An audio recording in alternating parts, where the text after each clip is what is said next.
خوب سمجھو اس بات کو. علماء کہتے ہیں انسان سے کوئی گناہ ہو جائے, گڑ گڑا کے ایک دفعہ توبہ کر لے, پھر بھی اگر وہ اس گناہ کی ٹینشن لیتا ہے نا, اس کا مطلب اس میں تکبر ہے. یہ اپنے گناہ کو اللہ کی رحمت سے بڑا سمجھتا ہے, یہ سمجھتا ہے اللہ معافی نہیں کر سکتا, یہ جرم ہے. پھر معافی مانگو ایک دفعہ گڑ گڑا کے, اس کے بعد اس جرم کو ہمیشہ کے لیے بھول جاؤ, اور یہ تسلی رکھ لو کہ گناہ پہ سزا دینے والا کون ہے؟ اللہ. اور معاف کرنے والا بھی کون ہے؟ اللہ ہے. پھر بھول جاؤ. پھر اس کو بار بار سوچنا نقصان دہ ہے, تم خدا سے آگے نکل رہے. اس کا موسیٰ علیہ الصلوۃ والسلام کے دور میں نا ایک عورت سے زنا ہو گیا.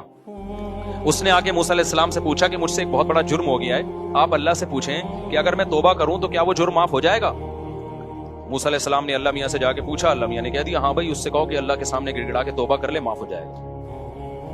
پھر اس عورت نے کہا کہ اصل میں دوبارہ پوچھیں کہ چھوٹا نہیں, بہت بڑا جرم ہے, بہت بڑا جرم. اس نے کہا کہ موسیٰ آپ نے اللہ سے پوچھا گناہ معاف ہو جائے گا, ایکچولی وہ چھوٹا گناہ. ہم نے پھر اللہ سے پوچھا, اللہ میاں نے کہا جتنا بھی بڑا ہو, میری ظاہر ہے میری رحمت سے بڑا تھوڑی ہے, معاف کر دوں گا اگر آئندہ کے لیے ارادہ کرے کہ نہیں کرے گی وہ یہ گناہ. 3-4 دفعہ جب ہو گیا نا, پھر اس عورت نے کہا بھائی میں نے زنا کیا ہے, اتنا بڑا گناہ کیسے معاف ہو جائے گا؟